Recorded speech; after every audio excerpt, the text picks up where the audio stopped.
Can you give this to the lady there? I'm going to be yakking for 15. I'm going to talk for 15.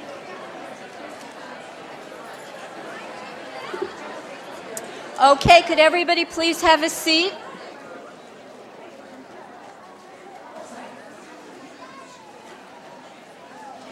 So how was lunch? Good.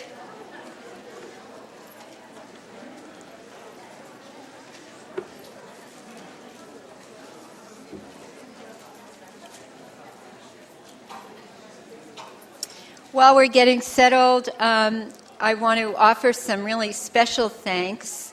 Almost everything here was designed by the same person, amazing Carrie Siegel, who is from Health Promotion Services.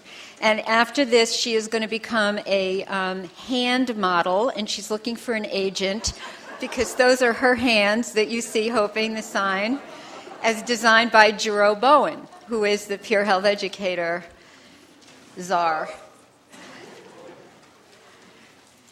Thank you, and thanks again to the amazing students of the Pursuit of Happiness and Health.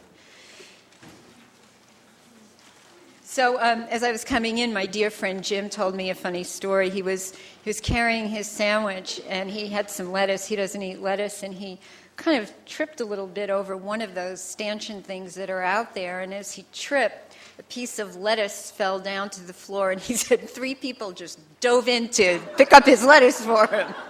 So I guess, Kelly, the message is getting through. So I am going to spend a few minutes, and this is directly, how's the audio here? Okay, and I was also told to speak more slowly, everybody, so I will try to speak more slowly. I want to talk a little bit about Stanford students, and I want to talk a little bit about all students, and by extrapolation, all of us. But students at Stanford are the prompt for this conference, and I want to tell you a little bit about who I see and what I see as a microcosm of the society that we live in. This is a pretty complex picture, and for me, thinking about Stanford students is a lot like a kaleidoscope because there are many subgroups of students and their needs. So the first thing I want to talk about is a systems issue, which will be addressed in some of the workshops, how we raise our children and how we think about families. And I think that our students, in terms of the system that we have here, are at once highly stimulated. This is an amazing place to be. There's so much stimulation, intellectually, creatively, socially. But on the other hand, our students are really suffering from stress and anxiety disorder created by the system. Not inside them, by the system. We put so much on them.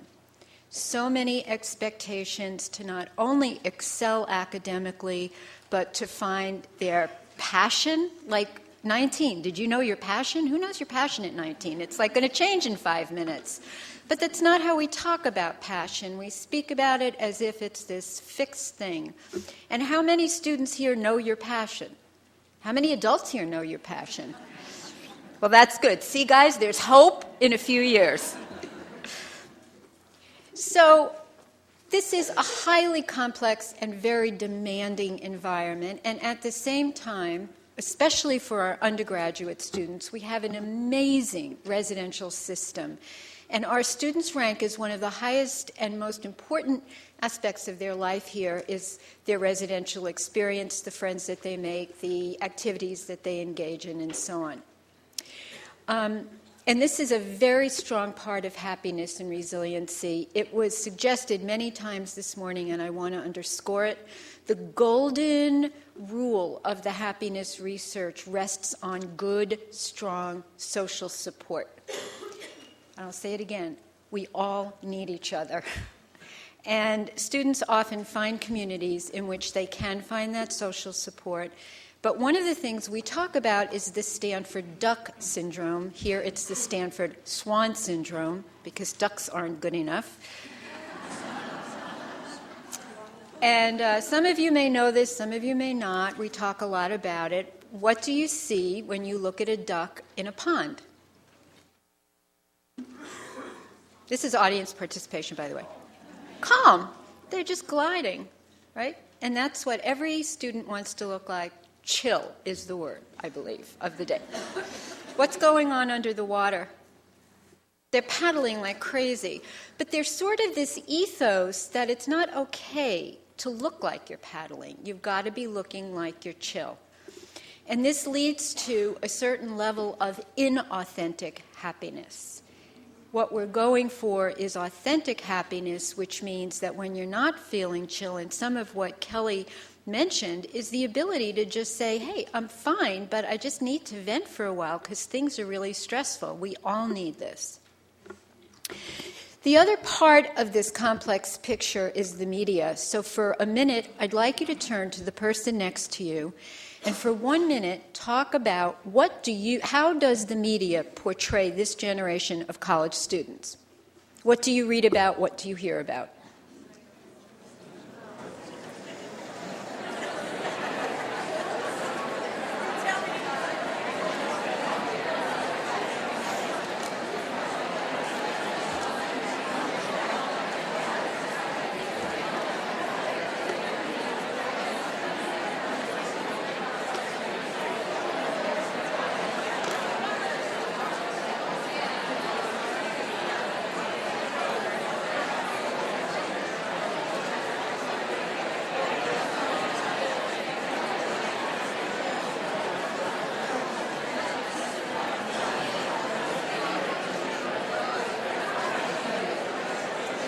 Okay, let's hear some words.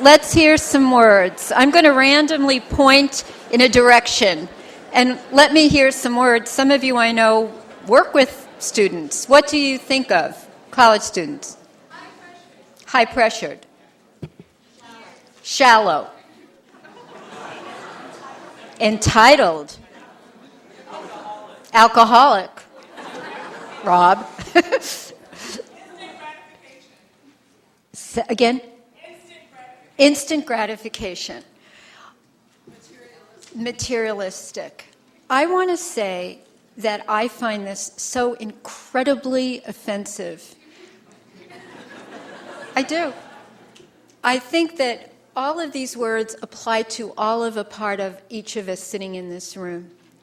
But when I look at who these students are, I see the boldest, most imaginative, most creative human beings I could ever imagine. And that I see that these students think in a way that I never would have dreamed of thinking when I was in their age group or their peer group. They're thinking about global issues. They're thinking about global hunger. They're thinking about women's rights in other parts of the world. They're thinking about, my gosh, when, it was time for spring break, we all, went to Florida and, we're not going to go there. But what these students do is they go off and they'll volunteer in an orphanage in Uganda or go to Nicaragua and feed young kids living in the barrios or go and teach. When I hear this overly negative picture of our students, I have to ask myself, when I was their age, what would I be absorbing? If we all have this mirror neuron connection that Emma was discussing, what do you end up internalizing about yourself? That you are neurotic, that you are entitled, that you are overly stressed, that you are overly demanding, that you're not good enough, that you're not right enough, that something is wrong with you. And what I find is that itself creates problems. I think that what we know is we do have a small percentage of our student population whose needs really do require clinical care, which leaves 85% of our students who, like the rest of us, ride what we call the emotional elevator, roller coaster. When they start in the beginning of the quarter, they come back from break, or we come back from break, feeling pretty good, feeling pretty chilled. And then midterms come, and there is this incredible amount of stress and distress, depending on how things are going. And then everybody sort of chills out again, and then it's finals. And this all happens within 10 weeks of our system. So what happens is this. And what happens, I think, are many, many messages that are not strength-based. We don't teach our students how to really self-nurture, how to be self-compassionate, how to talk to themselves kindly, how to be patient with themselves. And as a result, we end up being barraged with ideas about our students. We try to look for solutions. The latest solution was, how many of you saw last week, oh my gosh, students who are incoming students, freshmen, are more stressed than they have ever been. How many of you saw this? So I want to tell you an anecdote. I got a call from NPR. They're doing a show, did I want to talk about that? And I basically said what I just said to you, that yes, I do, but I want to address it from the point of view of this being very biased, and I wanted to speak about the strengths, and that students are stressed not because there's something internally going on, but with the whole society that they're facing and our values and our culture. And they said, well, we really do want you to talk about how distressed the students are and their entitlement and the helicopter parents and the tiger mothers and the, lion fathers and all the rest of it. And I said, well, I'm just not interested. And they said, well, we'll call you back. And guess what they told me?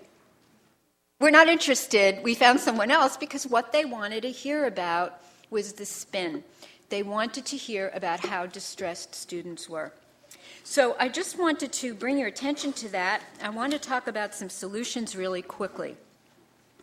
The solutions are the same solutions that we've been talking about this morning, which is how do we transform our addiction to finding fault and looking at what isn't, to finding benefit in what is. And I think when we look back at the research that we saw this morning, what we know is that the idea of walking through life and trying to find benefit does not make us stupid and immune to the suffering around us. The paradox is when we look to find benefit and we see true suffering and we see true need, when we in our hearts are looking for strength and we see pain, we are more likely to reach out to end that suffering or help in some little way than we are when we see it, the aversive circuitry gets going, and we turn away from it. So this really is a loop. To end this, I find that this solution has pretty powerful results. Fred and I did a very informal survey. If anybody here would like to fund a really major survey, speak to us after the conference. This was very informal, but this is what we found that was staggering. Usually, as I said, the first week of a quarter, students come back and they're very chill, and then by the end of the 10 weeks, very, very stressed because of finals. What we found from week one, when students came into the class, we gave them an assessment on their stress level, degrees of anger, and experiences of positive well-being. And what we found at the end of 10 weeks, just 10 weeks, was that their stress levels decreased 21%. From week one to finals week, they actually went down. Their anger and increased sense of well-being, decrease in anger and increase in sense of well-being, 9%. And as Fred jokes, if this was a very, very multi-million-dollar NIH study and we found an intervention that could decrease stress by 21%, we'd probably be on the headlines of every major magazine. So I think the solutions are there. And I think for you guys that are students right now, this is going to be your job to really start modeling for the rest of us how to move through life, how to seek benefit, how to change the conversations from the complaining about the small things to really being grateful and appreciative of the larger things that are around you. And by that, I think that you hold the future in your hands for all of us, not just for yourselves. So thank you.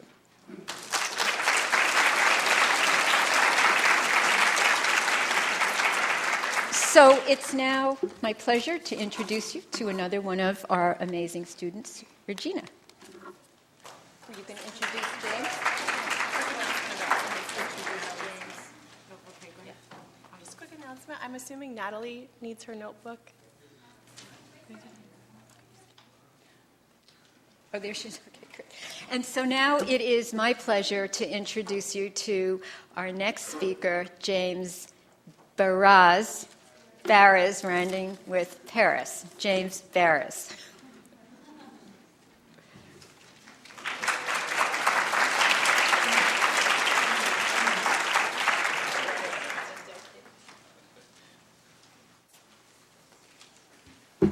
We've known each other for a long time, but she's just learning my name, as many people. I'm just learning my name too, who I am. Well, this is really fabulous to be here for me. And I have a feeling there's such good energy in the room for all of us. Let's see. Is it better? Is this better? Okay.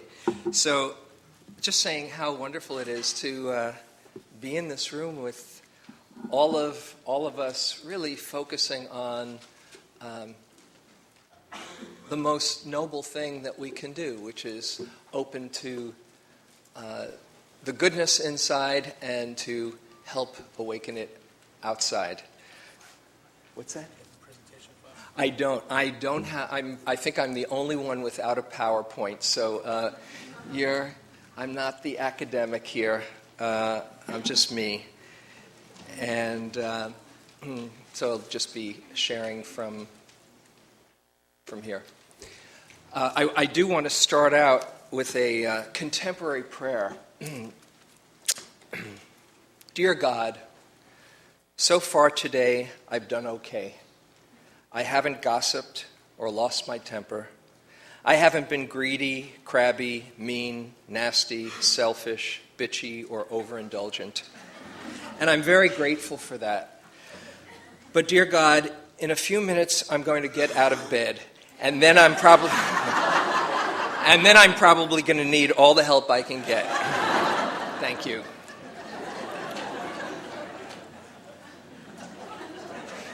It's one thing to understand these principles, very convincing empirical data, very inspiring ideas and thoughts.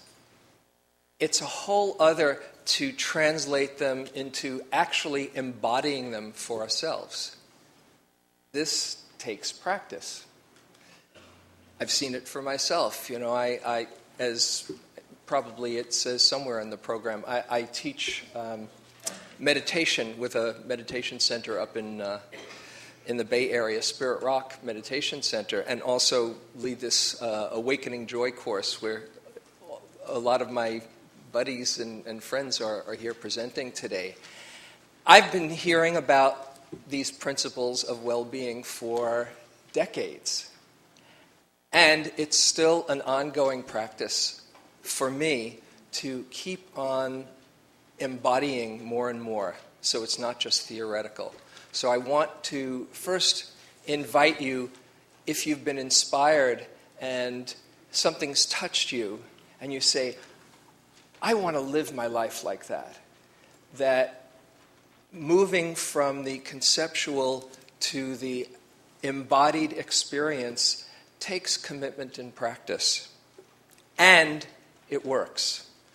There's one of the main principles in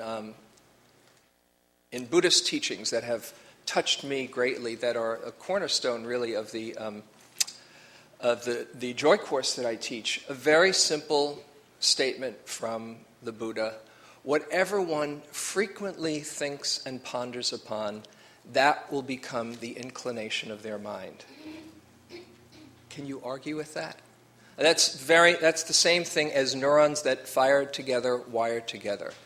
If you look at the world through a particular lens, you will find what you look for. If you look for how life is a drag, humanity is going down the tubes, and people are going to disappoint me, you'll have ample evidence to confirm your hypothesis.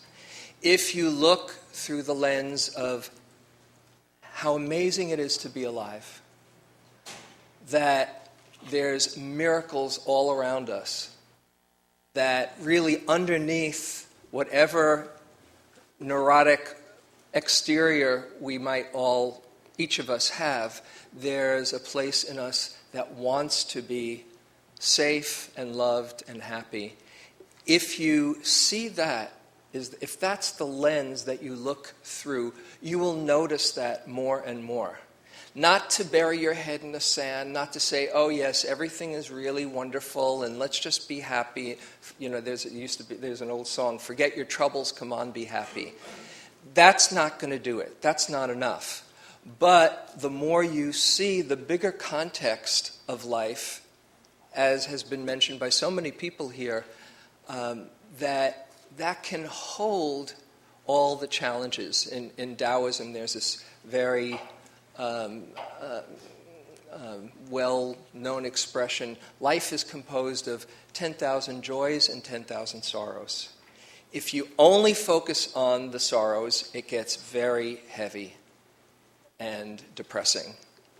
If you only focus on the joys, you're missing out on the compassion that was so eloquently spoken of, that place that is moved to out of seeing the suffering around you.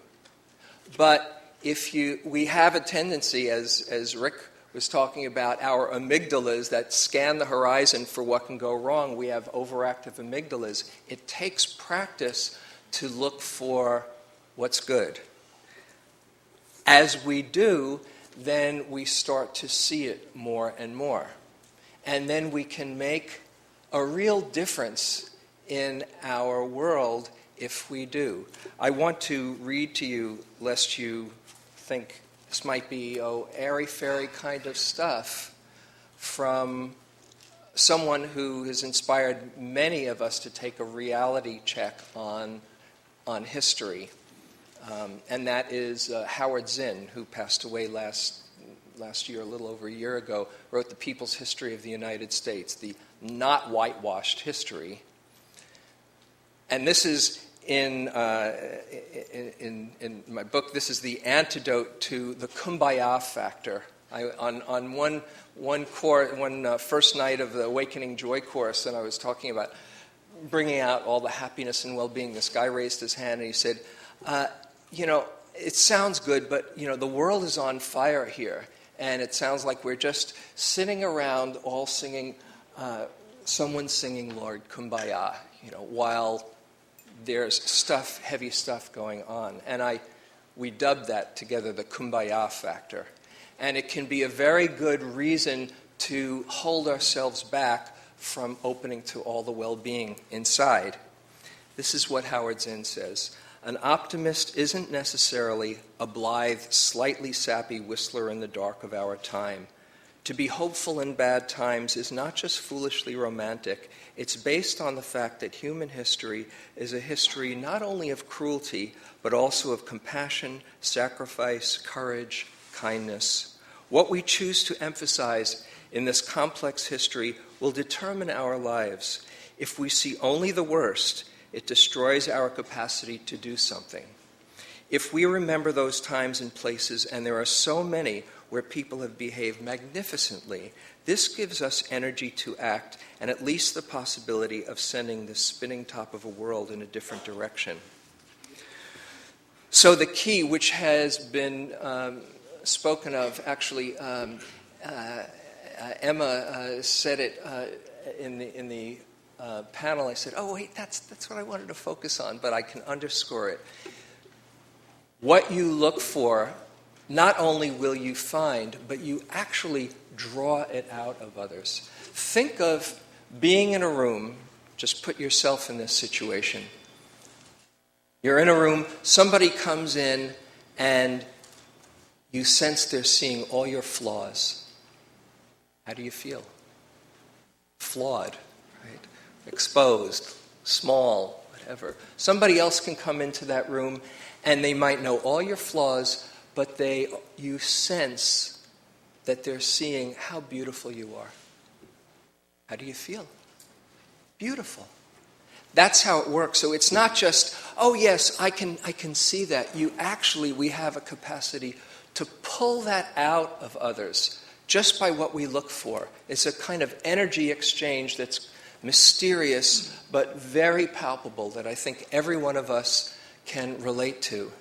And so what I see as a key to awakening joy, well-being, goodness, whatever you want to call it, is to keep on looking for the good, looking for it inside of ourselves, which takes a lot of practice, as has been mentioned, but it's right there, and also looking for it around and bringing it out in each of us. Everybody wants to be happy. Is anybody here that doesn't want to be happy? It's pretty good bet at a happiness conference that. But sometimes I ask that question.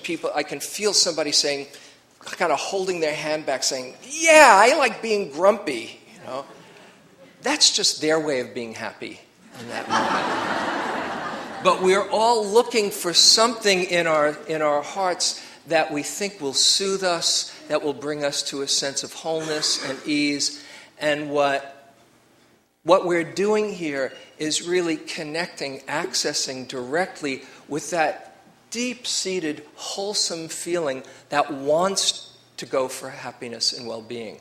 And the more we can tune into it, the more we call it forth. Then the secret is finding, where does happiness lie? Which is very different from all the messages that we get. And in the workshop that I'll do, I want to share some practical exercises that really point to the difference between what's called wholesome states and non-wholesome states, or states that lead to suffering. As a very simple, if we have time for maybe 1 minute, exercise, wholesome states have to do with expansion. Unwholesome states, at least in Buddhist teachings, have to do with contraction. And so they lead to suffering. Just try this as a variation from the loving kindness that Fred led before. Close your eyes for a moment. And think of someone who you have a lot of warm feelings, a loving, simple energy, and just imagine them right in front of you. And as you do, you might see them with a smile on their face. And now, just for a moment, wish them well. May you be happy. May you just be filled with peace and joy. And now for a moment, notice how that feels in your body as you wish that. Openness, lightness, whatever. Now for a moment, we'll just play a little. Think of a time or times that you want something from them. You don't want them to disappoint you. You want them to return your affection or whatever. Get into that mode. Oh, I want that from them. Notice how that feels. Notice the difference in the body when you want. I won't leave you here. Take a breath. And once again, wish them well. See them with a smile on their face. And just get in touch with how much you care about them. May you be happy. May you feel all the love coming your way. Once again, notice how that feels inside and what it probably would lead to on their receiving end as well.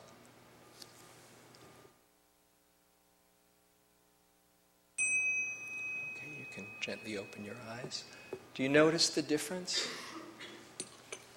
We can choose what we feel inside and what we call out of others outside. The choice is ours, and the more we can start being agents of seeing the good inside and outside, and bringing that out in others. You can call it awakening joy, awakening love, awakening consciousness, awakening. It's calling forth all the goodness. And as we do, we are making the best contribution we can to the planet, because the planet needs all of our love and caring and goodness. So this is not a selfish task. This is a great act of generosity for everyone. And I hope we all continue to remind each other how we can do it. Thank you.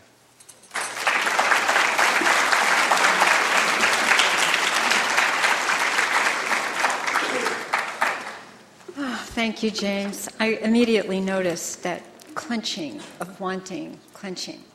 So, the sort of golden rule of education is first you learn and then you apply. But we're at Stanford, so first you learn and then you apply and then you create a model. So it is by design that we end our plenary session with the guys that created the model. How do you take all of this, put it together into coherence? And so it's my pleasure to introduce you to Greg Hicks and Rick Foster.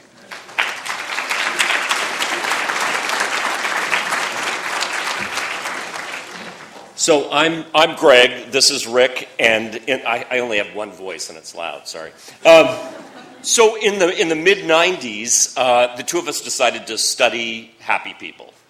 And our way of doing that was to travel all around the world. We got to go to all 7 continents. We would pull into villages we'd never heard of before, see the first person on the street and say, anybody happy in this charming little village? And typically they would give us a name, we would call that person up, invite ourselves over. Nobody ever turned us down in hundreds and hundreds of interviews. They would cook for us. I'm telling you, it was a great gig. What we saw over time, like Carol said, is that there were 9 universal choices or behaviors that these people made, regardless of their situation. So we did write a book called How We Choose to Be Happy about these 9 things. Over time, we were leadership consultants. We saw that back at our day job, the best leaders we were working with were also doing these 9 things. We do a lot of work with teams, and we saw the best teams and the best communities as a culture were doing these same 9 things. And then we started doing research with the Mayo Clinic, connecting this model to positive health outcomes. So we are very excited in our 15 minutes to share very quickly. 15 years. Yeah, 15 years and 15 minutes. Okay, go! Okay. So we traveled around. A couple of highlights. We learned a huge amount. Can you hear me okay? Yes, no, some of you are going like this. Some of you You're wasting time. Go. Okay, we'll use this mic. We learned a whole bunch of stuff, but here are a couple of highlights. One of them is that happiness is not simple. Happiness is complex, and this is the kind of happiness we're looking at, which is happiness over time, enduring happiness, an enduring sense of well-being and emotional centeredness. So just a couple of little pieces there. One of them is this complexity issue. However, any of the things that we've talked about today, whether it's giving, whether it's appreciation, will give you a biochemical rush. One of the biggest learnings is that all over the world, appreciation or giving and any of the other things that show up in our model will give people all over the world that same biochemical rush. And the big learning there is that we tend to think of happiness as a cultural event or social learning, when in fact we seem to be hardwired as a species to respond to the same things, and these things are codified in world religion and world philosophy. You will not find a world philosophy that will tell you that appreciation is bad. This is all over the world. So again, we're going to launch into this, but just know what we're talking about seems to be ubiquitous to all human beings except sociopaths and psychopaths. But in terms of human beings, we share it, and all of these things are hardwired because they are hooked to our human species, and we are a clan species. And what we do as a clan bonds us together. So Greg and I spent a lot of years looking at individual happiness. We now believe that everything that we studied is really the basically foundational to coming together as in kinship groups. You guys ready for the first one? Okay, here we Are go. Are we on the screen? We need the screen, who's ever doing screens. It looks beautiful on the... It looks great here. Okay, here we go. Okay, here we go. Intention. So this is an audience participation. You have to finish the sentence. Happy people intend to be... All right. It's like on one hand it's a no-brainer. In other ways it's profound. Happy people are looking for the joy. They see themselves as in the treasure chest of life, and every day it's up to them to see the gold and the rubies and the pearls. And many of them said that they don't even get out of bed in the morning until they get themselves revved up about the day, excited about at least one part of the day. And they set their intention for the day, because you know what the seed you plant up here is kind of what you get.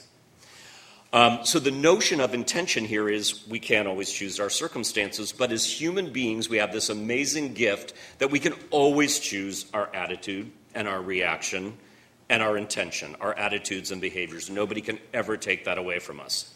So the essence of the model is choice, and the next choice is accountability, because we all know that the path to hell is paved with good intentions, right? We can intend anything we want, but if we're not accountable to those intentions, we're lost. A couple of highlights on accountability. This is a topic we could talk about for a week, as we do in our corporate seminars. We found that these extremely happy people would not blame. It was an extraordinary thing. They basically take responsibility for their lives, and they avoid blame even when it's justifiable. A woman in Amsterdam who'd lost her entire family to the Nazis during World War II, we said, don't you blame the Nazis? She said, absolutely not. Were they at fault? Yes, she assigns culpability. But do I blame them, being in an active state of finger-pointing? No, because if I had blamed the Nazis, I would have given them perverse control over my life for the past 50 years. That was a big moment in my life. When you might think that there's a lack of scientific rigor here, but in a fit of scientific rigorness, we decided we better have a control group, because we'd been traveling all over the world talking to extremely happy people. So we wondered between us, what would it be like to talk to miserable people?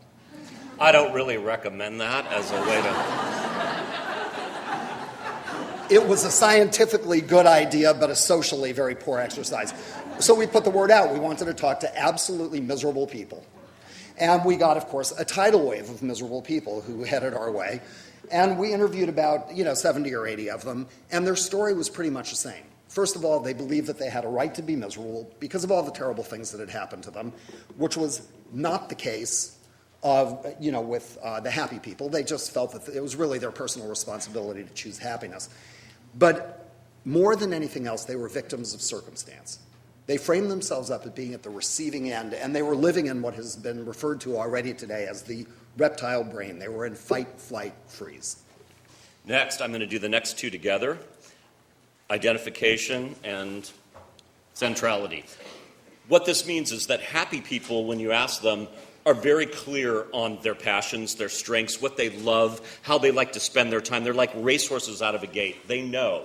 Centrality simply means they make central to their life those things that they love.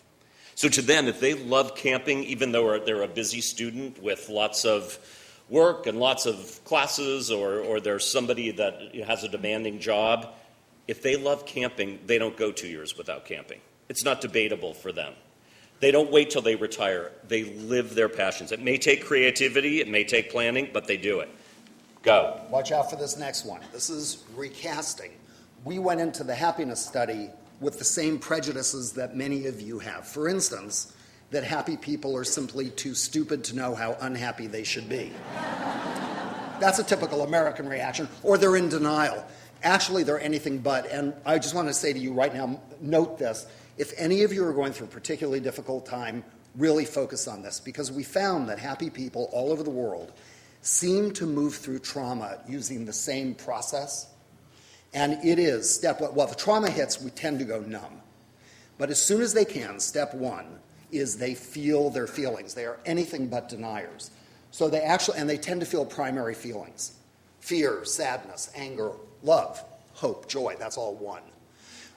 So they feel feelings. They then move to step 2, and this, by the way, can take months or years. I'm doing it in 90 seconds or 45 seconds. You're doing it in about 10 more. He's my slave driver. Step 2 is meaning. What does it mean that this has happened? And of course, we now know, as soon as you ask that question, you jump from raw emotion to the human brain of innovation, creativity, capability, problem solving. So what does it mean that this has happened? Step 3 is, what opportunities come from this situation? So what can I learn? How does this inform my life? They are not deniers, but they take what is negative and build positive value around it. And it becomes an important part of their lives, so that when we said to people who'd been traumatized, would you want this to happen to you again? They all said, of course not. But it's mine. It's part of my life. It's been meaningful for me, and I've learned from it. Next one is options. Contrary to popular belief, happy people are not super goal-centered.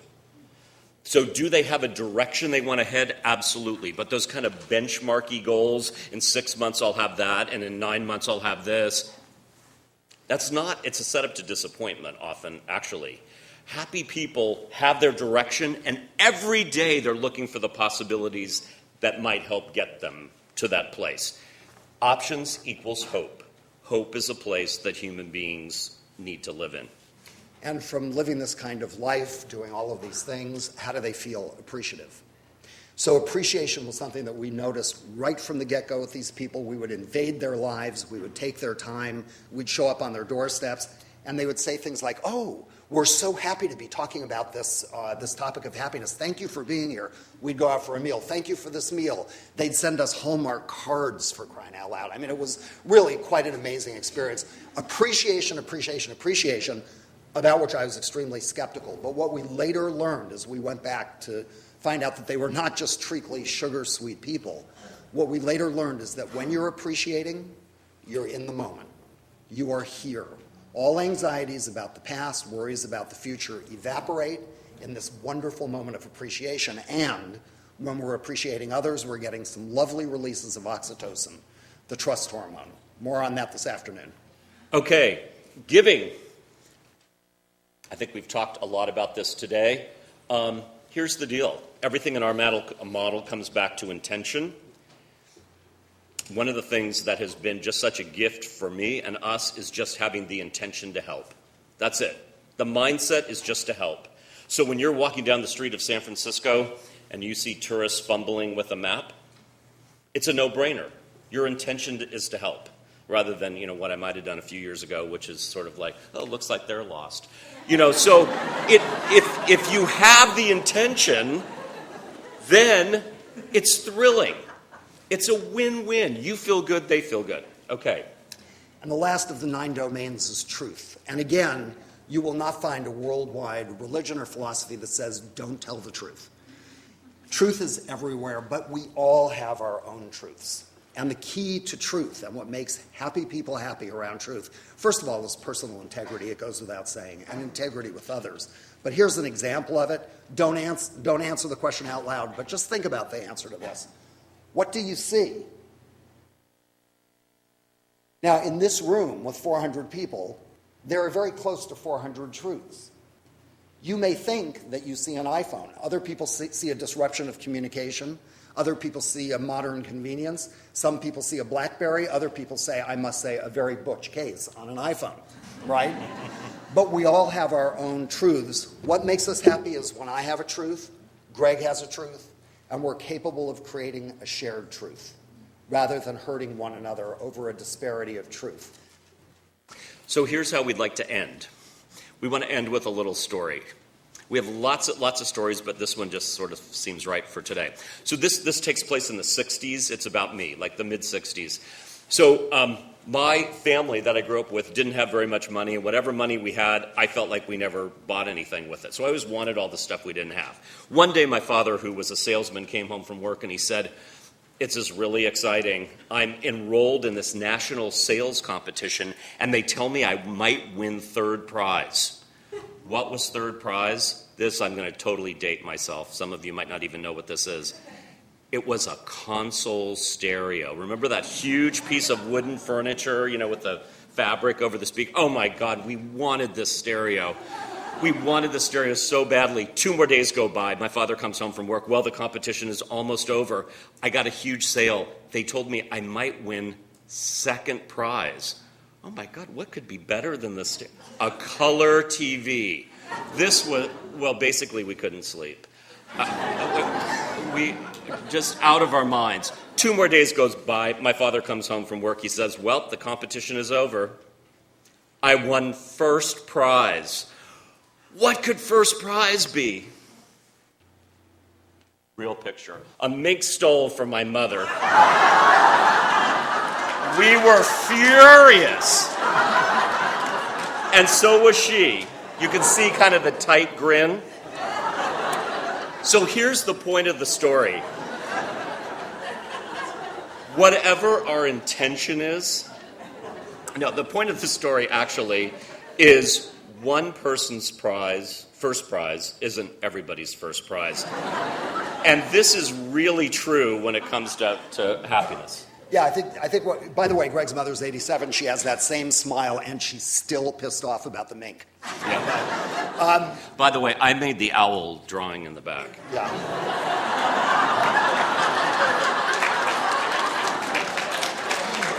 Go ahead. Such a good boy. So giving. This should serve as a reminder of something really important, again, about the complexity of happiness.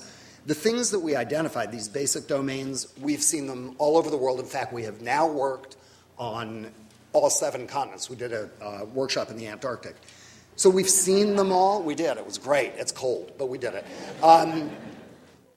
They are all the same because we as human beings are all the same, just as probably all species are hardwired the same. But as human beings, we have this extra joy, which is that it shows up in so many different ways. So on the one hand, we have the human regularity of wiring, if you will, and on the other, we have the diversity of experience.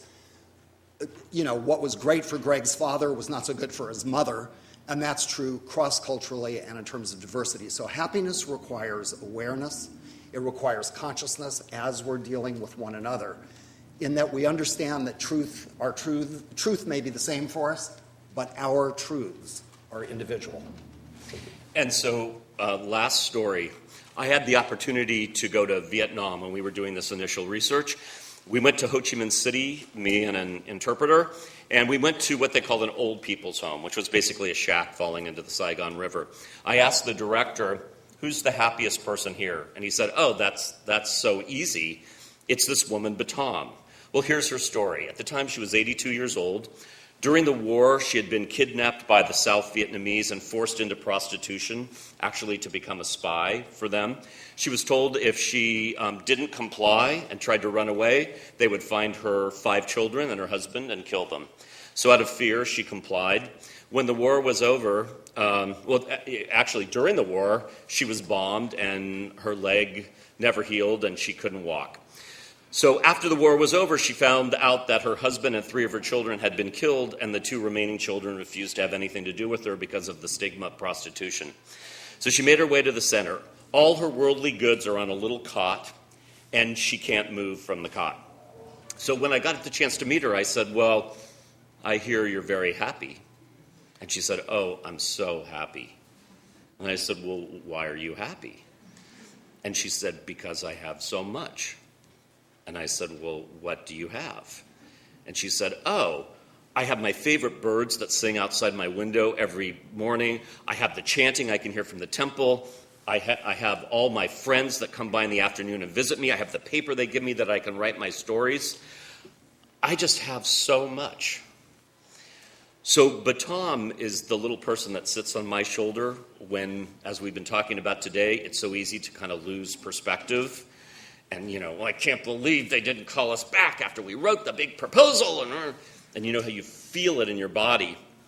And she's that little person that helps me think about the fact that we are in this life we know right now, and it's up to us every day to find the good and to find the joy. And this afternoon in our workshop, we're going to talk about how you do this in terms of creating healthy relationships Are you with going to this show them the baton? with the same model. Yeah. Huh? Yeah. Oh, I'll get it. sorry. The dramatic close, and I blew it. There she is.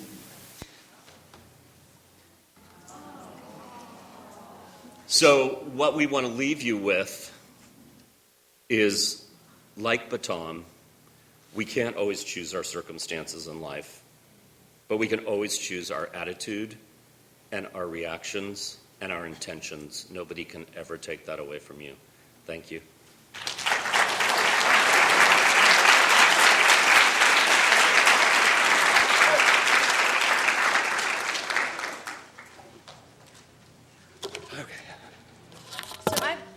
I've been enlisted to get you to stand up and move for a moment while the panel takes their seats. If these movements that I suggest don't feel good to your body, you do whatever the heck you want, okay? Oh, so you've already started. That's great. Okay, how about on an inhale, you take your shoulders up, and then on the exhale, you roll them back and down, and take a few big shoulder rolls in that way. And if you breathe while you do it, it's better. Inhaling up and exhaling down. Good. And then give yourself a big hug. Put one arm on top. Ah. And then now start to make a little circle through your rib cage. A little circle through the rib cage. You might find that you can release some tension around the back or the shoulders. Ah. Inhale. Take your arms behind your back. See if you can clasp your hands and now open the chest and open the heart. And again, breathe while you do it. Improves the benefits of the stretch by 9,000%. And then give yourself a hug with the other arm on top, if you remember what that is. Take a few more circles. And then kind of like bonus round, the Olympic version. If you are here with someone you know or you just want to reach out to a stranger, you can inhale, open your arms real wide and give them a hug. Am I going to get in trouble for suggesting that? Aww. If you didn't get a hug and you want one later, come find me.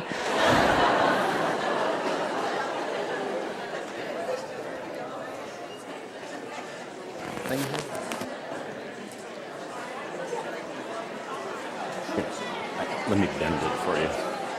Yeah. Do you want to work use Perfect. this one?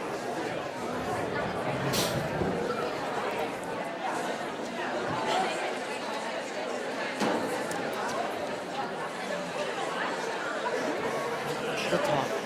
We'll have coffee. Yeah.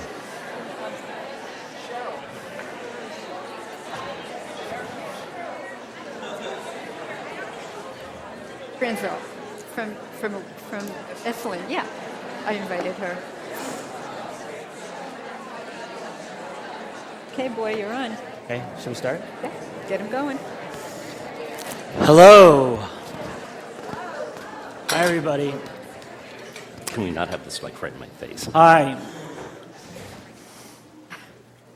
My name is Donovan Samari Israel from Health Promotion Services here at Stanford, and it's really an honor. I'm so humbled to be with all these wonderful minds just inspiring us today.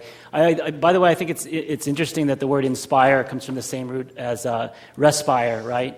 And I always say if you're not inspired and you don't respire, you will expire.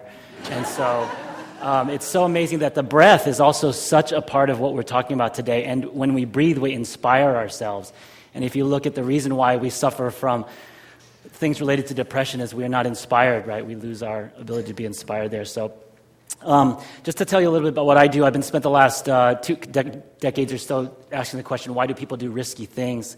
And, you know, what's interesting is that you can tie almost everything they're talking about today, almost every way that a college student can hurt themselves can be tied directly to, I want to soothe myself, right? And it's a coping strategy that may work for a while, alcohol, eating disorders, addictions to all sorts of things. It works for a while until it does so much damage that it's just gone too far. So that's the other side of it that I've been looking at, and to find that so much of the answers to that is the work of all these wonderful people. So I wanted the the Stanford Swan syndrome, I think I coined that term, by the way. And I like how Carol put it, the duck is not even good enough. The Stanford Swan syndrome, one of the antidotes to that is to ask people on this campus to share their weaknesses and their vulnerabilities and their struggles from a place of strength, right? So how can we represent not this duck that's perfect and I'm swan that's perfect, but to say, here's my flaws and here's what I've learned and here's who I am and how I love myself. So let's start from there. This is a practice. Breathing is a practice, right? You can't just do it once. You got to keep breathing. It's a practice. What can you tell these folks about how to stay on that road? How to start? By the way, some of these folks are here for the first time and they just heard of this stuff. Some of you have been practicing this for decades. But how do we stay on that path? And let me just give you two parts. One part is that people say it takes 21 days to get into a habit. So how do we get through that first 21 days until we turn it into a habit?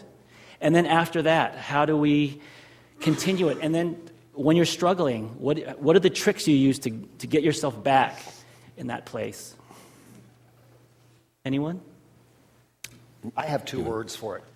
Post-it notes. Post-it notes. Yeah, when I find myself being in a place that's not mindful or in pain or a difficult place, this is going to sound really practical, you guys, but, we're happiness experts, and I still do this. I will write on a post-it note, remember your intentions, and stick it up on the mirror so that it's literally the first thing I see in the morning when I get out of bed. It's in the bathroom. And I'm saying to myself, oh yeah, Rick, remember your intentions. And that then leads me to set my intentions. And it gets my day going. Typically I don't need to remind myself, but when I'm in trouble, when I'm having a really difficult time, or I'm in pain, or I'm jet lagged, I need to remind myself. So those post-it notes are great. Yeah, there's the loud voice again. One suggestion is that for the next week, every morning when you're brushing your teeth or getting, find some ritual, taking the shower, that you set your intention for the day. Whether it's today, I want to reach out more to my co-students or my co-workers or my family, and you will, just by planting that seed, you will. Oftentimes, after Rick and I have done day one of like a 3-day session, we'll say, how did it go today? Maybe it wasn't so much fun for them or for us. So our intention today is to have more fun, and it just is. It just is. So that would be the suggestion. For the next week, every day, when you brush your teeth, set an intention for the day and see what happens. Is this on? Is it on? Can you hear me? Yeah. I would also agree that it all starts with intention. So I don't want to belabor the point, but the clearer you are on your intention, the clearer that you can bring it forward. But it's so easy to have good intentions but forget. And so I strongly encourage everyone, and I encourage myself, I have an agreement with myself that taking some quiet time each day creates some space in the mind. Because when we're stressed, it's so much harder to get in touch with our noble qualities.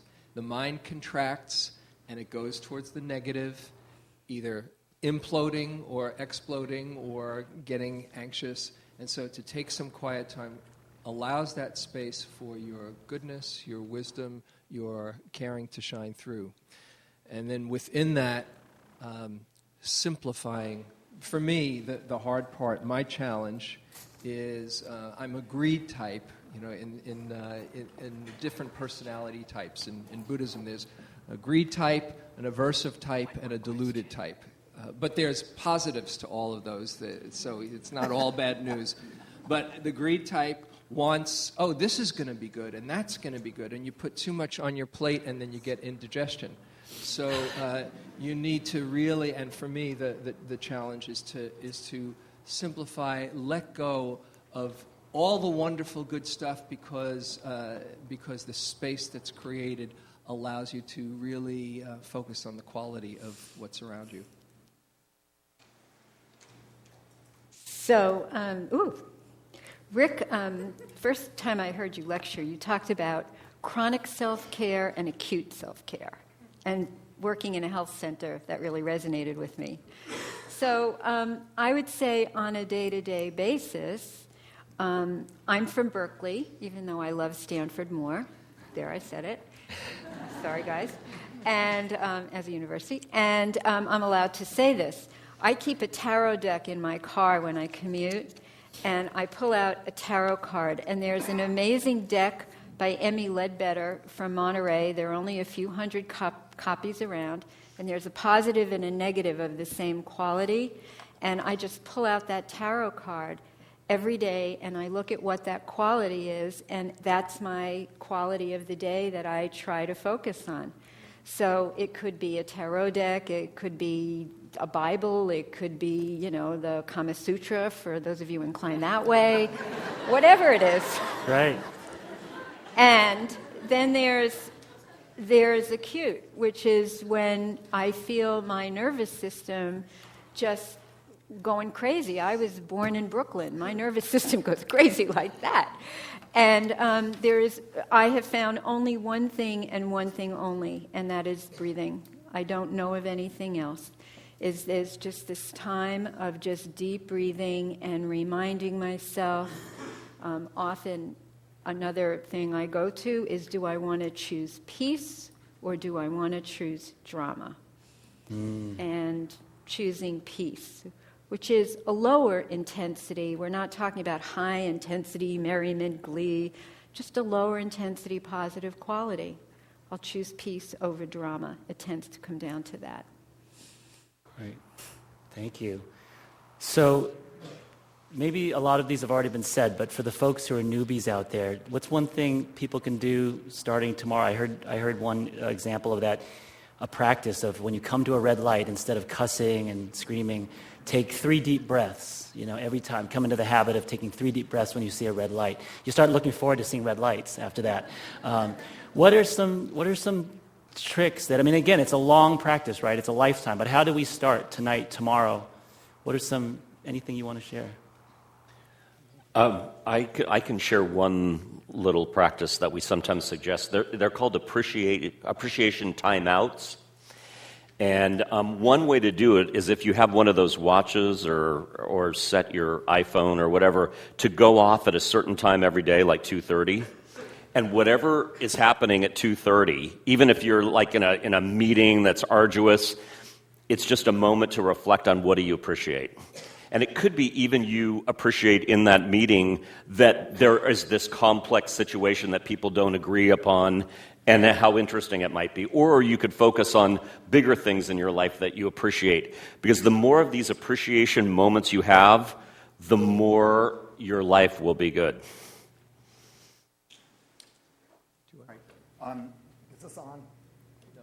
Might not be. You know what? Let me borrow your mic for a minute. Here. Okay.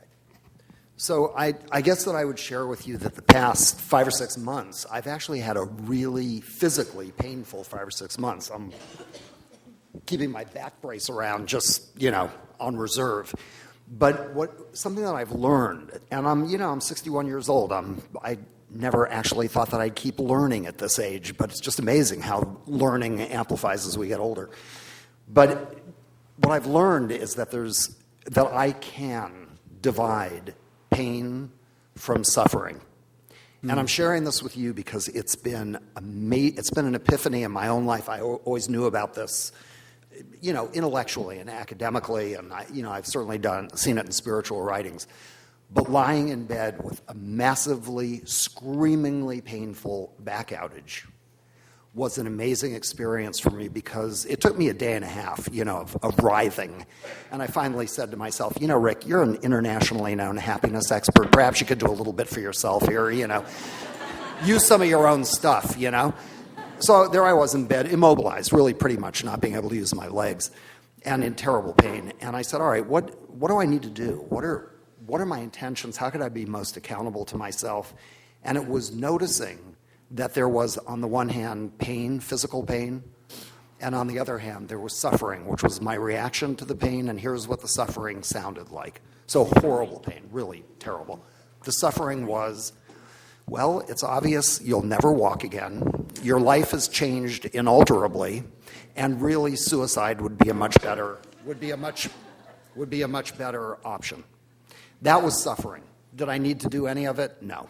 So I share with you that you all have the power to separate yourself from whatever the reality is of your life, whatever the difficult parts are, and the suffering. There's a lovely line, pain is inevitable, suffering is optional. Ah. We have a choice. For me, there's so many practices that we could do, and just taking any one as a practice and looking at your life through that particular lens and working with it is the main thing to keep that muscle active. One practice that I find really helpful, besides looking for the good, this is along with the self-compassion and self-love, is receiving it as it's coming to you. Besides just the idea of feeling the wholesome state of well-being, here's a little reverse loving-kindness practice. Anytime somebody opens a door or smiles at you or says, "Hi, how you doing?" and really means it, and you can connect in that way, take it in, don't miss it. And besides feeling that connection with that person, think of them as agents of the universe that are telling you you are loved, you're worthy of love. Every time there's good energy coming towards you, really it's life saying you are worth it and you are loved. And then as you keep on taking it in, what else can you do? You can't hold it all, so you just need to share it as well. And anytime you feel that for somebody, express it, because when you express it, once the thought gets converted into words or deeds, the impact is so much greater for yourself and for that other person and the connection that you share. That's a big practice of mine. And just to add to that, I think a lot of times when we get a compliment from somebody, we push it off, right? Just metaphor, like you feel it, like I don't deserve that, and instead of going, actually, the karmic impact, you're not doing anyone a favor by saying, "Oh, you shouldn't have." Then you say, "Oh, maybe I shouldn't have," But you actually receive it. As you receive it, if you think of like Karma 101, you're actually what's called a field of merit for their good heart. And you receive it, and the connection is that much greater. So it's an act of generosity to be able to receive it. Well, we forget that if everybody was giving but no one was receiving, we forget that it's still not giving, right? And that in order for a gift to be given, it needs to be received. And so we have to the circuit, otherwise electricity is cut off. Well, we forget that. Yeah, beautiful. So on this theme of giving and receiving, I would like to give my thanks to Rick, Greg, James, and Donovan for this panel. Please join me.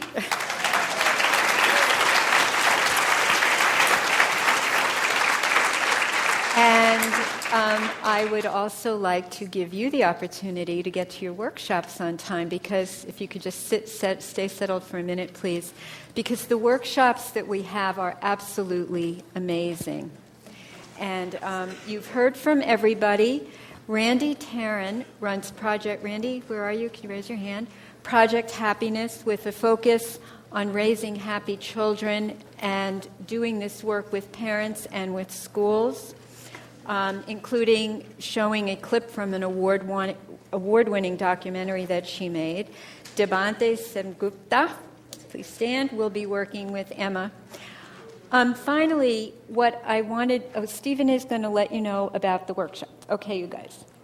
Yeah, sure. We have, as Carol was saying, a bunch of fantastic workshops planned. And for this part, we'll need to move sort of rather quickly out of this area. We need to put the wall down. We might get the map up on the PowerPoint slide just so you can see where all the different locations are. You'll see in your program there's the handout that has the specific locations on them, and this will tell you what's going on and where. And if you didn't get one of these inserts, some of them got two, so just share with your neighbor. You can figure it out.